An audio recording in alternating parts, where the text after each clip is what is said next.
En esta presentación trataremos el tema del Estado como unidad de análisis propia. Para ello estamos utilizando el texto de Theda Skopol, El Estado regresa al primer plano, cuyas principales ideas presentaremos a lo largo de este video. Los enfoques llamados estadocéntricos surgieron como una crítica a las perspectivas funcionalistas y pluralistas de la sociología norteamericana luego de la Segunda Guerra Mundial. La crítica central era señalar que el Estado es más que un foco en el cual los individuos formulan demandas y emprenden luchas políticas, como lo sostienen las teorías pluralistas y funcionalistas, sino que el Estado debe comprenderse como una unidad y un actor en sí mismo, en la sociedad. Y para ello se trabajan fundamentalmente dos grandes temas. El primero de ellos tiene que ver con cómo los estados se convierten en actores autónomos respecto de otras dimensiones u otros actores de la sociedad, es decir, tienen capacidades de formular intereses propios. Para ello hay que identificar cuáles son las capacidades de los estados y cómo estas capacidades se traducen en la formulación de políticas concretas. La segunda dimensión o tema de análisis de esta perspectiva es considerar a los estados como instancias que influyen en la política, tanto en los contenidos que va a tener la acción política en la sociedad, como en el funcionamiento mismo de la política. Es decir, los estados dan forma, influyen en la manera en cómo los actores sociales hacen política, tanto en sus contenidos como en las prácticas políticas mismas. El Estado como actor en sí y para sí. En primer lugar, uno de los elementos que se toma en cuenta para analizar en qué medida el Estado es un actor en sí y para sí, es evaluar cómo los estados logran formular objetivos propios. Es decir, los estados tienen, como instancia o institución social, tienen objetivos específicos que los diferencian de objetivos de actores sociales, por ejemplo, clases sociales que tienen como interés reproducir un tipo de dominación económica, o grupos estamentales que tienen como objetivo avanzar sus intereses en la sociedad frente a otros actores. Los estados tienen la capacidad de formularse objetivos propiamente estatales. El primero de ellos, y el principal, es el de mantenimiento del orden, tanto interno como externo. Los estados inicialmente crecieron acumulando o se desarrollaron acumulando medios de coerción que buscaban protegerse de incursiones de otras unidades políticas y también mantener su dominio al interior de su propio territorio.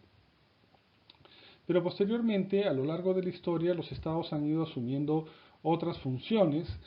para el conjunto de la sociedad, como por ejemplo la provisión de servicios básicos como salud y educación, y también el desarrollo de una infraestructura común a la sociedad. Para que el Estado pueda formularse objetivos propios, es necesario que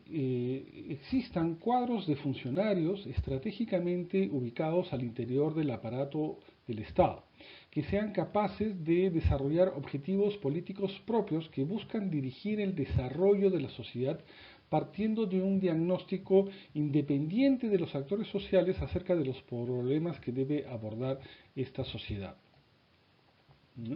Ello les permite a los estados desarrollar capacidades de diseño de políticas que podemos llamar de Estado. Algunos ejemplos que podemos mencionar en el caso peruano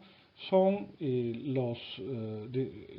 cómo los militares, por ejemplo, durante el gobierno militar de la reforma del gobierno revolucionario de las Fuerzas Armadas entre 1968 y 1980, tomaron el poder con un golpe de Estado de Belaúnde, puesto que pensaban resolver una serie de problemas que eran legados de la sociedad oligárquica peruana y que impedían la modernización de la sociedad peruana, y para ello emprendieron una serie de reformas sociales, económicas y políticas, una de las más importantes fue la reforma agraria. Entonces eran grupos, cuadros al interior del Estado, en este caso los militares, que fueron capaces de hacer su propio diagnóstico acerca de cuáles eran los problemas de la sociedad y usar el aparato estatal para diseñar políticas que busquen enfrentar esos problemas. Y eso es una preocupación que surgió desde el mismo Estado, ya que los militares se veían como garantes de la seguridad nacional y del orden interno, y las deficiencias o los problemas sociales de la sociedad oligárquica ponían en riesgo justamente la integridad y la seguridad nacional. Otro ejemplo es el que describe Eduardo Darniant en su libro sobre tecnócratas, comparando la situación en Perú y Bolivia, comparando áreas como el desarrollo de las políticas económicas y de las políticas de salud. Darniant analiza hasta qué punto dentro, ya sea del Estado peruano o del Estado colombiano, surgieron en estos ámbitos grupos de funcionarios especializados, tecnócratas, que fueron capaces de implementar o diseñar políticas autónomas respecto de actores sociales y llevarlas en la práctica. También en este caso es importante analizar cómo se forman los objetivos estatales, cuál es el origen o las condiciones que permiten la conformación de grupos de funcionarios autónomos como una clase que se aísla de las influencias sociales. Pero también hay que considerar que la autonomía estatal es un rasgo contingente que depende también de las posibilidades estructurales de los estados, es decir, si los estados tienen los medios. Un elemento que hay que analizar es en qué áreas el Estado tiene capacidad de acción, cuáles son los instrumentos o herramientas específicas que tiene el Estado para actuar en determinadas áreas sociales. Por ejemplo, en el campo de las relaciones internacionales, en el campo de la seguridad externa y interna, en el campo de la política económica o de las políticas sociales. ¿Cuáles son las herramientas que les permiten al Estado desarrollar políticas propias en diferentes áreas de acción? Otro elemento que hay que considerar en este análisis es también el entorno socioeconómico e internacional, porque ello considera una perspectiva relacional tanto con otros actores sociales como con otras entidades estatales o paraestatales, es decir, cuáles son las restricciones que para, por ejemplo, el desarrollo de una política económica le impone a un determinado país sus acuerdos o su dependencia respecto de instituciones como el Fondo Monetario Internacional o el Banco Mundial. Pero también cómo se organizan los intereses del Estado en relación a los grupos sociales y sobre todo a los grupos dominantes en la sociedad. Hasta qué punto el Estado tiene la capacidad de formularse políticas u objetivos de políticas de manera independiente y autónoma y a veces incluso contraria a los intereses de grupos dominantes, por ejemplo, grupos económicos, ¿no? Por ejemplo, si un Estado decide promover una diversificación productiva o incrementar políticas de competencia o de libre mercado, eso puede mermar intereses de clases dominantes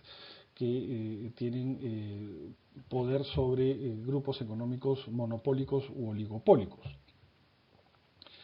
Los estados también influyen en la cultura política de sus sociedades, es decir, la manera en cómo el Estado se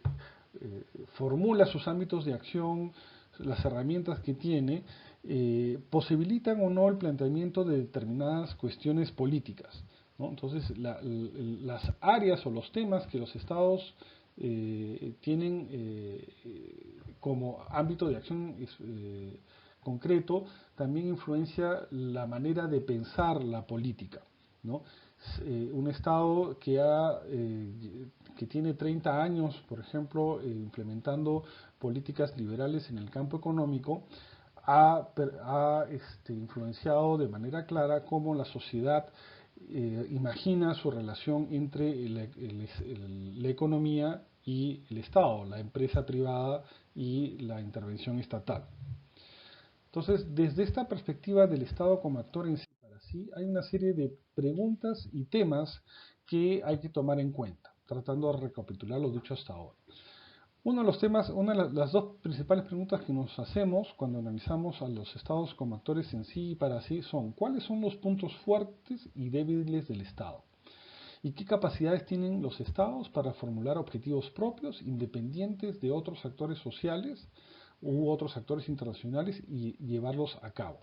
Ello nos lleva a concentrar nuestro interés en cómo se forman los núcleos estratégicos de funcionarios competentes capaces de formularse estos objetivos políticos en forma autónoma, cuáles son los recursos que tienen estos funcionarios y el Estado para llevar a cabo los objetivos, en qué áreas de acción específica el Estado interviene con mayor autonomía que en otras,